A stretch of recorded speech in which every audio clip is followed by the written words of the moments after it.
یہ امام مسلم کی الصحیح ہے، الصحیح للمسلم، جس کا یہ کتاب الفضائل اس میں سے ایک باب ہے جو سیدنا موسیٰ علیہ السلام کے فضائل کے بیان پر مشتمل ہے۔ انبیاء کرام کو عظمتیں اور فضیلتیں بخشیں، بڑے مقامات عطا کیے، اپنی بارگاہ میں عزت، عظمت اور شرف انسانوں پر ظاہر فرمایا۔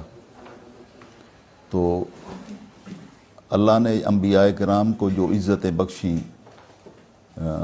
ان میں سے ایک سیدنا موسیٰ علیہ السلام کی ذات مطہرہ کے حوالے سے اس حدیث پاک میں آپ کی عظمت کا بیان اللہ نے اپنے نبی کی کیا شان رکھی ہے اور اپنے نبی کو کیا اختیارات عطا فرمایا ہے۔ جاء مالک الموت الی موسیٰ علیہ السلام، مالک الموت فرشتہ جو جانوں کو قبض کرتا ہے، وہ موسیٰ علیہ السلام کے پاس آیا۔ فقال لہ اجب ربک، اپنے رب کے حکم کی تعمیل کیجئے۔ قال، آپ نے فرمایا فلطم موسیٰ علیہ السلام عین مالک الموت ففقعہا، تو موسیٰ علیہ السلام نے مالک الموت کی آنکھ پر مکہ دے مارا اور ففقعہا، اور ان کی آنکھ کو پھوڑ دیا، تو ان کی آنکھ کا ڈیلا باہر نکل آیا۔ قال فرجع مالک الی اللہ تبارک و تعالی، مالک الموت فرشتہ اللہ کی بارگاہ میں واپس گیا اور جا کے عرض کیا انک ارسلتنی الی عبد لک لا یرید الموت، باری تعالیٰ تو نے اپنے ایک ایسے بندے کی طرف مجھے بھیجا جو موت کا ارادہ نہیں رکھتا، یعنی مرنا نہیں چاہتا۔ وہ قد فقع عینی، اور اس نے میری آنکھ بھی پھوڑ دی ہے۔ قال فرد اللہ علیہ عینہ، آقا علیہ السلام نے فرمایا اللہ نے مالک الموت کی آنکھ کو واپس لوٹا دیا اور وہ پہلے والی حالت میں واپس آ گئی۔ وقال، اور فرمایا ارجع الی عبدی، اب میرے بندے کے پاس پھر دوبارہ جاؤ۔ فقل، اور جا کے کہو الحیات ترید، آپ زندہ رہنا چاہتے ہیں، زندگی چاہتے ہیں۔ فَإِن كُنْتَ تُرِيدُ الْحَيَاةَ، اور ساتھ پھر کہنا کہ اگر آپ زندہ رہنا چاہتے ہیں فضا یادک علی متن ثور، تو اپنا ہاتھ بیل کے پشت پر، بیل کی پشت پر اپنا ہاتھ رکھیں۔ فما توارت یادوں کا من شعرۃ، جتنے بال آپ کے ہاتھ کے نیچے آئیں، فَإِنَّكَ تَعِيشُ بِهَا سَنَةً، اتنے سال آپ یہاں دنیا میں زندہ رہیں گے۔ یہ جا کے موسیٰ علیہ السلام کو، میرے نبی کو جا کے کہنا کہ آپ اگر یہاں دنیا میں ہی زندہ رہنا چاہتے ہیں تو جتنی زندگی آپ چاہیں آپ کو اختیار ہے۔ بیل کی پشت پر ہاتھ رکھیں، جتنے بال نیچے آئیں، اتنے سال آپ یہاں دنیا میں زندہ رہیں گے۔ کالا، تو انہوں نے کہا ثم مہ، تو پھر کیا ہوگا؟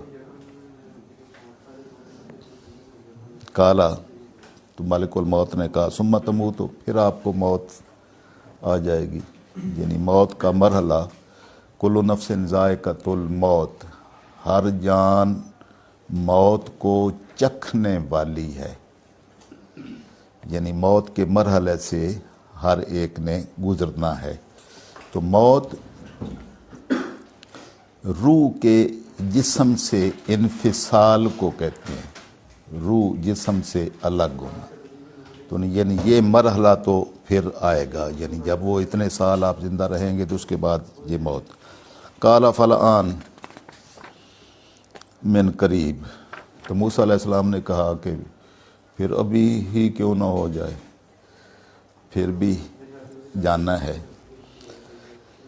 عرض کیا رب امیتنی من الارض المقدسۃ، لیکن ساتھ یہ التجا کی کہ باری تعالیٰ مجھے ارض مقدس یعنی یہ مسجد اقصی جہاں ہے تو اس میں مجھے موت دینا، یعنی یہاں ہی رکھنا۔ رمیت بحجر، اتنی دور جتنی ایک پتھر پھینکے تو جتنا فاصلہ ہوتا ہے، تو سیدنا موسیٰ علیہ السلام کی وہاں ہی قبر مبارک ہے۔ تو یہ التجا کی کہ اب دنیا سے مجھے اپنی بارگاہ میں بلا لے، لیکن میری قبر جو ہے وہ یہاں ارض مقدس میں ہی قریب میں ہی ہو۔ قال رسول اللہ صلی اللہ علیہ وسلم، تو آقا علیہ السلام نے ارشاد فرمایا واللہ لو انی عندہ، اللہ کی قسم اگر میں وہاں ہوتا، لأریتکم قبرہ، تو میں تمہیں موسیٰ علیہ السلام کی قبر دکھاتا۔ الی جانب الطریق، وہ طریق کی جانب ہے، عند کثیب الاحمر، کثیب احمر کے پاس۔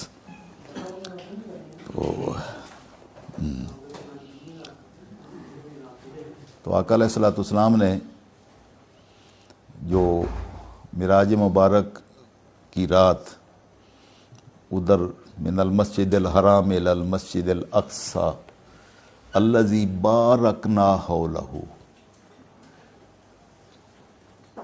کہ پاک وہ ذات جس نے اپنے نبی صلی اللہ تعالی وسلم کو سیر کروائی رات کے ایک تھوڑے سے حصے میں، مسجد حرام سے مسجد اقصی کی طرف، مسجد اقصی تک جو سیر کروائی۔ تو مسجد اقصی کی تعریف ہی یہ کی کہ مسجد اقصی الذی بارکنا حولہ، جس کے ارد گرد ہم نے برکتیں ہی برکتیں رکھی ہیں۔ تو نبی کی ذات جس طرح بابرکت ہوتی ہے اور مجموعہ برکات ہوتی ہے، وہاں انبیاء کرام کی قبور بھی مرکز برکات ہوتی ہے۔ تو آپ نے اپنی قبر مبارک جو ہے نا وہ اللہ کی بارگاہ سے، کہ یہ بیت المقدس کی سرزمین پر ہی ایک پتھر کے پھینکنے کی مسافت پر، تو یہ اب اپنے پتھر پھینکنے کی مسافت نہ اس سے مراد لینا ہے، یہ موسیٰ علیہ السلام نے جو عرض کیا تھا وہ تھی۔